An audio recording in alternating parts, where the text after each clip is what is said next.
Bonsoir Alain Ghislain Kanga, bonsoir le Cameroun, bienvenue à Doha. Comme tous les soirs, nous sommes à l'entrée de l'hôtel Banyan Tree de Doha, la tanière des lions indomptables du Cameroun, ici au Qatar. Marc-Lionel Chouamo, bonsoir.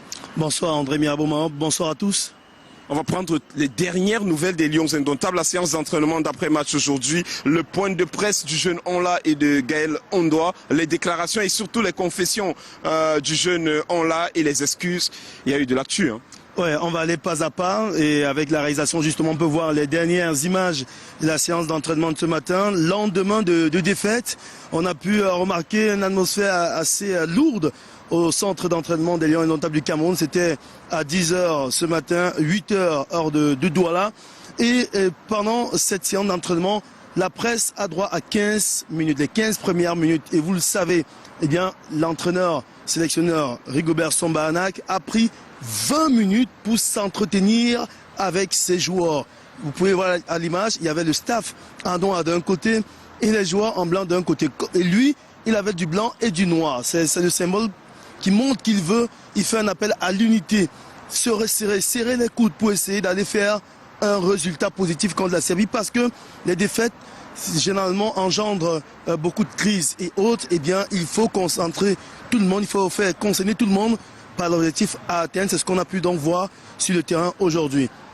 Et puis, autre information aussi, lorsque la séance a débuté, on nous a permis d'avoir 5 minutes de rallonge, justement parce que on n'a pas pu voir les joueurs débuter la séance du fait de cette longue causerie. Eh bien, le milieu de terrain, notre ami Olivier Ncham s'est entraîné à côté, à l'écart du groupe, comme depuis 72 heures, avec un membre de l'encadrement médical de l'équipe, et vous-même vous l'avez recoupé. Et on peut se dire aujourd'hui que notre ami Olivier Ncham, on ne pourra pas le récupérer sur ce premier tour. Selon les informations que nous avons obtenues, la lésion est un peu plus importante pour lui. Il est là, le groupe est à 26, mais on sait qu'on ne peut pas compter sur lui parce que le mal qu'il traîne est plus important qu'il n'y paraît. Voilà pour l'information Olivier Ncham. Maintenant, il y a les deux joueurs qui sont arrivés en conférence de presse et cette polémique naissante depuis la sortie de Martin Onla à la 68e minute de jeu, remplacé par Gaël Ondoa. Eh bien, les deux étaient en conférence comme un symbole. Eh bien, on a tout de suite compris que le staff, au niveau de la fédération, on voudrait que le joueur vienne s'expliquer face à amende honorable de ce geste qui est passé en mondovision, des gestes qu'on a souhaité ne plus voir au sein de l'équipe nationale du Cameroun, comme c'est le cas en 2014.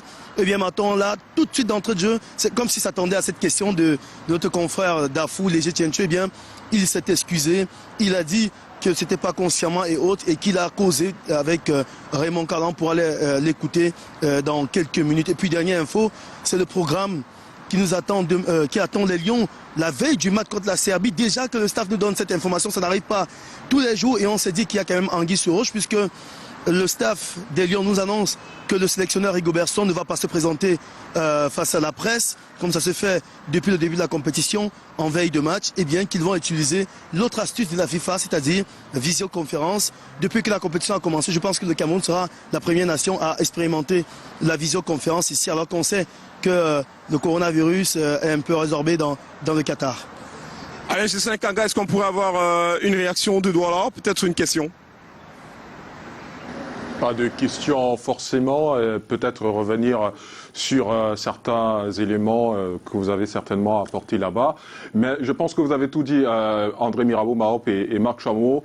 Vous avez parlé de la sortie de Martin Onla et son geste qu'il a posé face à Raymond Calan dans le staff. Et je pense que juste après, nous pouvons voir, à présent, écouter les deux joueurs invités en zone mixte, Gaël Ondoa et Martin Onla, qui étaient face à la presse ce matin pour revenir sur les conditions de la défaite d'hier face à la Suisse. Une occasion également pour Martin, je le disais, d'évoquer son geste irrespectueux envers Raymond Calan. Ils sont à votre micro.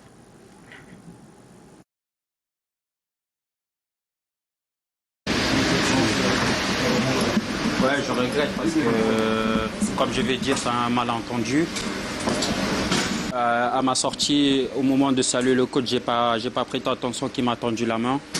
Donc, c'était pas un bon geste de ma part. Et je l'ai pas fait consciemment, donc c'était inconsciemment que le geste s'est passé. C'est un père pour moi. C'est quelqu'un qui m'apporte aussi beaucoup de conseils depuis que je suis venu à l'équipe nationale.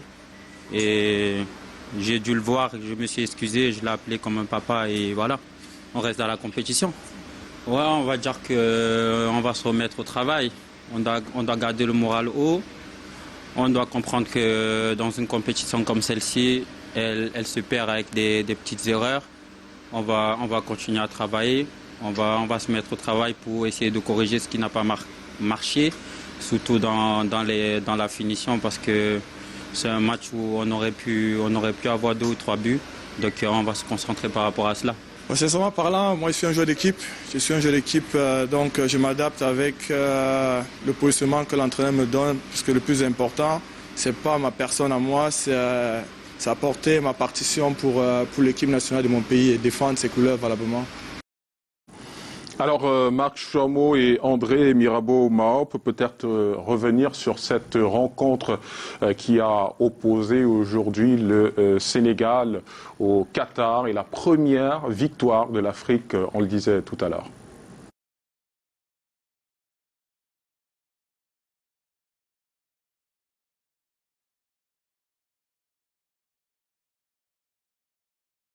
De la première victoire africaine dans cette Coupe du Monde qui portait l'estampille du Sénégal, qui a battu le Qatar 3-1 aujourd'hui. Bonsoir. Bonsoir André, bonsoir Législateur et bonsoir à tous les téléspectateurs du Canal International. Vous arrivez à Doha et vous nous apportez la première victoire africaine. Ouais, je pense que c'est la positive attitude qu'on a à Mirabeau. Vous savez, en venant, c'était pas évident. J'ai été quand même douché du côté de la République de Douala avec cette défaite camerounaise. Donc ça n'a pas été évident. Donc si à peine arrivé à Doha, l'Afrique a une victoire, c'est une très bonne chose. On espère tout simplement qu'elle pourra contaminer toutes les autres sélections africaines.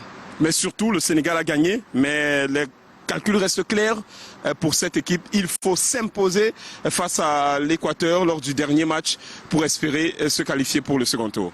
C'est une victoire, un très bon résultat pour un groupe qui a eu quand même des difficultés lors de son premier match face aux Pays-Bas. Mais après, il faut dire Mirabeau, l'autre résultat de cette poule rend encore toutefois la tâche compliquée pour l'équipe du Sénégal qui se retrouve en train d'avoir un match de couperet, un match couperet lors de la dernière journée face à l'Équateur. Donc ça va être un match compliqué parce que l'Équateur ayant fait un match tout à l'heure face à la Hollande, ça oblige l'équipe du Sénégal à s'imposer face à l'Équateur et obtenir directement son ticket qualificatif pour le second tour. Mais il est important pour le Sénégal de gagner. Vous savez, après sa grande performance contre la Hollande, un pays qui était attendu à cette Coupe du Monde, l'équipe selon les sélections africaines.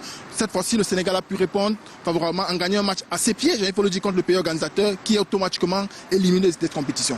Très tôt pour le Qatar, première élimination déjà dans ce mondial à domicile. Le troisième match face aux Pays-Bas ne sera que rencontre de gala dans 4 jours. L'autre sensation forte ici, évidemment, c'est la victoire de l'Iran contre le Pays de Galles. Une victoire qui met le Pays de Galles désormais dos au mur, condamné à s'imposer, à espérer sortir les calculettes lors de la dernière journée pour peut-être se qualifier pour les 8e de finale.